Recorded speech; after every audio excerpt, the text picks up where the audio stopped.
Olá, meu nome é Caio Ferreira, eu sou fisioterapeuta e eu vou te falar agora por que você não deve considerar exames de imagem quando você está em crise de dor lombar. Vamos lá, pessoal, hoje a gente já sabe que os exames de imagem eles encontram alterações como degenerações, hérnia de disco, abaulamento em pessoas que não têm dor nenhuma.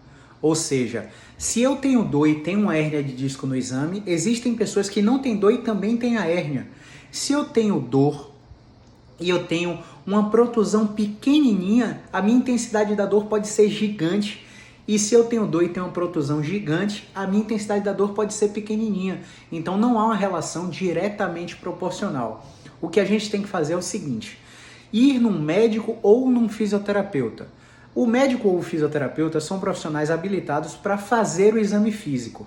E no exame físico, caso vocês encontrem sinais como, por exemplo, tensão neural adversa, alterações de reflexos, déficit de sensibilidade, perda de força na ponta do pé e nos calcanhares, no caso de dor lombar, perda de força na mão, no caso de dor cervical, incontinência urinária, febre junto com a dor, perda de peso sem motivo na história clínica, aí sim é ideal que o paciente faça um exame de imagem, porque o paciente precisa ser melhor investigado.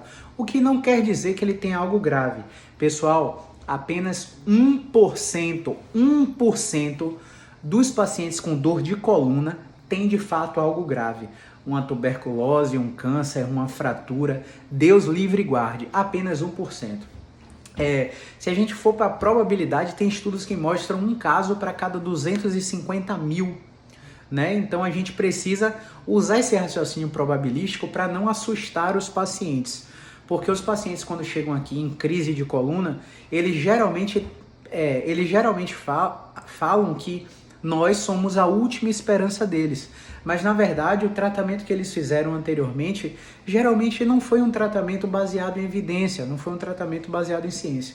O que eu quero que você entenda é o seguinte: quando o paciente faz um exame de imagem antes de 6 semanas, a gente considera até iatrogênico, ou seja, um erro da conduta do profissional de saúde. Porque a gente sabe que essas alterações que vêm no exame de imagem geram catastrofização, medo, ansiedade, privação de sono, hipervigilância, aumento de estresse.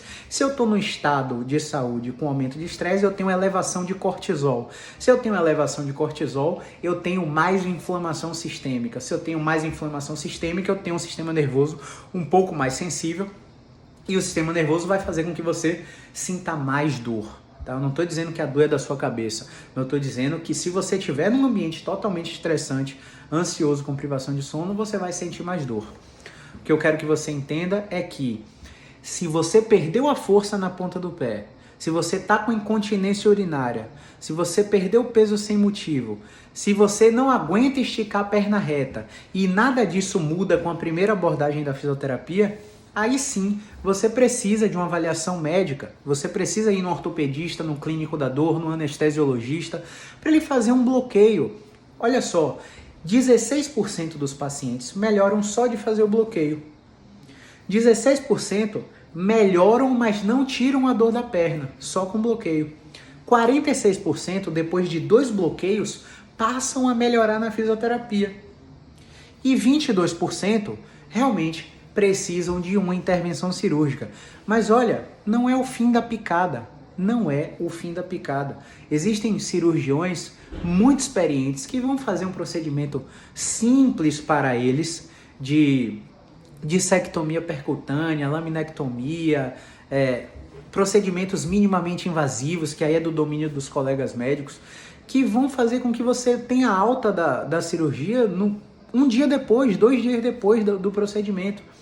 Então vamos tentar controlar o estresse, controlar a ansiedade e ter um pouco mais de humildade. Quem é médico, quem é fisioterapeuta, quem é educador físico, não achar que a gente vai botar um vídeo no YouTube e dizer exercício bom para dor lombar. Aí o paciente está com dor lombar, ele acha que aquilo é bom para ele, ele vai lá, faz e trava. Ou então botar exercício bom para dor cervical, esse remédio é bom para dor cervical, ou fortalecimento do core. cada paciente é um paciente. Tem paciente que o exercício vai piorar absurdamente ele, tem paciente que o exercício vai melhorar absurdamente ele. Então tudo tem que ser avaliado. O que é que eu costumo fazer? Eu costumo mostrar para o paciente que ele tem um caminho claro. O caminho claro é o seguinte: teve a crise, fisioterapia nas primeiras 8 semanas, 6 semanas, 6 a 8. Nessas 6 a 8 semanas iniciais, o paciente não respondeu, vai para um médico, geralmente um anestesiologista. O anestesiologista vai tentar um tipo de bloqueio, não respondeu, vai tentar outro tipo de bloqueio, não respondeu, vai tentar medicação, mas um outro tipo de bloqueio, geralmente é o transforaminal. E aí, esse paciente que tomou bloqueio, quando ele volta para a fisioterapia, ele volta muito melhor. Tem uma porcentagem que volta muito melhor, tem uma porcentagem que não responde. E aí, realmente vai precisar de intervenção cirúrgica. Mas olha, mais de 90% dos casos vão responder nesse sistema: fisioterapia mais medicação, fisioterapia mais bloqueio, né? Ou até intervenção psicológica para TCC, para mudar o padrão de comportamento e de pensamento, que geralmente é catastrófico nesses quadros, beleza? Então, isso tem que ficar muito claro. A gente tem que ter humildade, porque a gente não vai resolver todos os problemas do mundo, mas a gente com certeza vai direcioná-los.